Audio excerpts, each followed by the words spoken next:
Hello, this is a sports talk show, and I'm here today with Connor, one of my friends, who thinks that Nolan Ryan is overrated, which he is completely wrong. No, I'm not. So he's gonna say why he thinks he is overrated. He typed out a list. Wow, I just wrote down stuff. So he's gonna go first and talk about why he is overrated. He's wrong. No, I'm not. Okay. So, And it's since it's going through the microphone on my phone, you're gonna have to speak up a little bit. So. Okay. So first reason is he walked 4.67% of his batters per nine. Because four batters per nine. Or that's a lot of walks. Yeah, 4 batters for 9 innings. Yeah. And then my second reason is his career ERA plus, which means their ERA in different ballparks, which are said to be easier to hit in. His career ERA plus is 111. And this random dude named Wilson Alvarez of the Rays has his career ERA plus is 112, which is only one worse than Nolan Ryan's. But that's the thing. But does Nolan Ryan have a better ERA than Wilson Alvarez? He does, but see, ERA plus is you don't know, you know. It's only one still, but with the ERA plus, it's only 1 point ahead of Wilson Alvarez, which is a no name. Okay.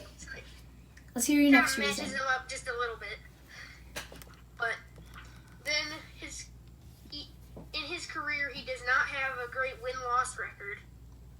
Well, he wasn't on great teams. The teams that he was on, he was never on a World Series team.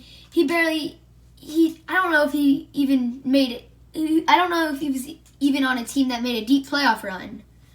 But all of his teams did not have great batters on them.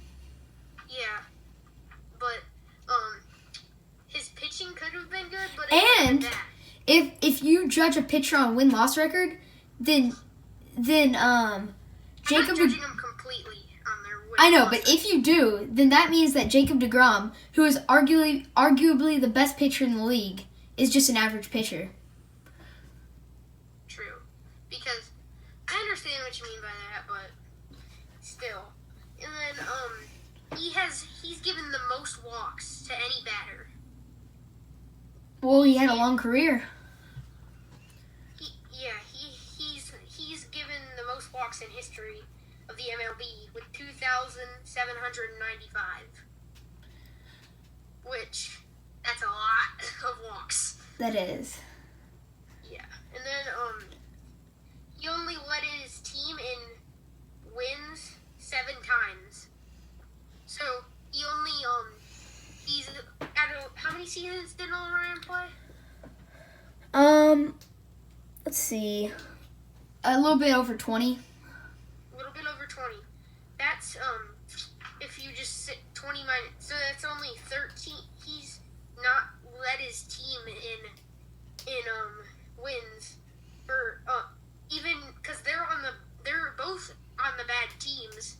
So, but the other pitchers are doing well, and he's only led his teams in wins 7 times. So that's pretty much 13 times he never led his team in wins. That's a good point. Because it's his team has the same struggle of not winning many games either. And his career whip was 278.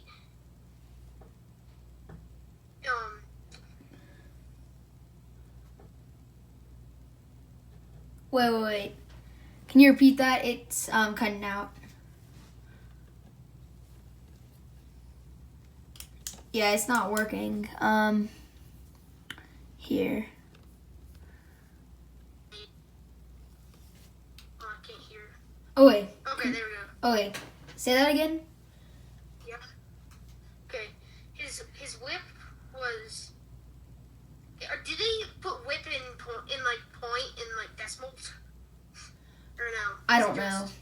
I have no idea, but his whip was 278 of all time, and that's not that great. But it's not that terrible either. But still, it's just he didn't do that well in whip.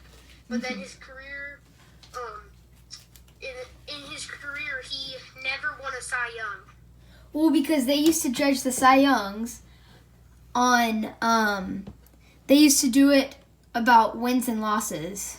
They used to judge the Cy Youngs on wins and losses. Is that a fact, or did you just assume that? That is. Fact? Okay. Like, wins and losses played a huge part about the Cy Young Award. So, like, Jacob deGrom wouldn't be winning the Cy Young Award today if they still had that. Yeah. But I'm going to look that up real quick. Okay.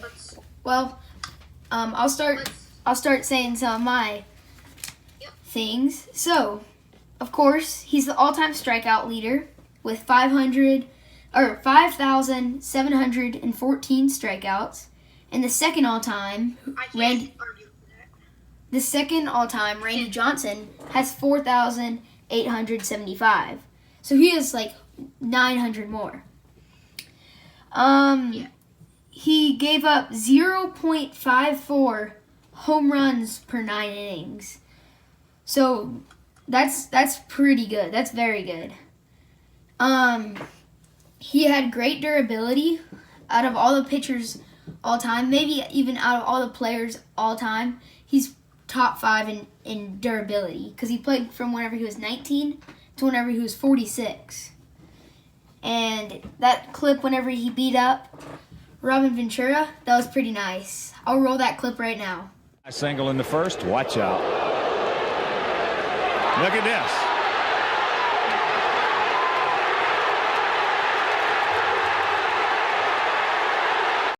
Next, he had 215 games where he had 10 or more strikeouts. He had the most strikeouts in a season with 383. And his career hits per 9 was 6.6. But if you think about it, that's about two more than his batters walked per 9. True. But the career batting average of hitters that were facing him was 204. That is very good. He threw 7 no-hitters, which is the most all time. And then he threw 61 complete game shutouts. And then my last fact is out of the 1,417 batters that he faced, there were only 232 of them that he did not strike out. That's crazy. And some of those batters he might have only faced once. Yeah, but everybody can argue about the no hitters. I think no hitters are luck. Luck? No, not just luck, but I think that they're not luck. I think it's just like a tad bit luck because it's actually no hitters aren't all of Nolan Ryan's. He didn't do every single bit. The outfielders and the infielders had to. Oh wait, listen to this fact. This is a bonus fact that I didn't even write down, but I just remember it off the top of my head after reading a bunch. So, he had like over 20 games. It might have been like 28 or something like that. Like over 20 games that he had a no-hitter going in the 8th inning. It's crazy. But, he may have like gone out of the game because he had thrown a lot of pitches. But one game he threw 232 pitches in a 13-inning complete game. That's crazy. If It is crazy, but if any manager or pitching coach let their pitcher do that today, they would be fired the next day. Like, that is just crazy. 232 pitches. That's double what most people throw. That's triple what most starters will throw in a game. yeah, but because back then they really didn't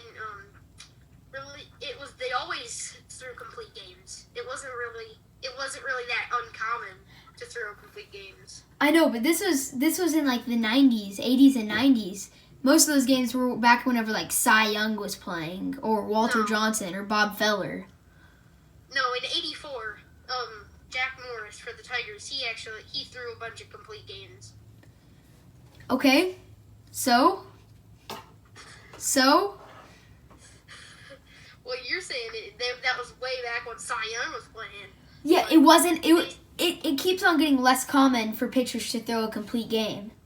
Yeah. But 61 complete game shutouts? That's so many. It's crazy. Nowadays, whenever I go to games, there was one time this dude only threw for 1 inning, and he was a starter. He only pitched for 1 inning. Yeah, look at you, Darvish. Whenever the Astros were cheating. You know, they cheated so much that in both of his World Series starts, he didn't even go 2 innings. Yeah. That's... Because of this.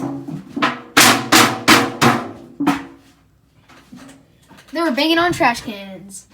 Yep. Okay, well, I think that wraps it up for today. Thank you for coming on the show, Connor. Hopefully we can have you back again. Yeah. And Yep, thanks for watching. Please like and subscribe. See ya.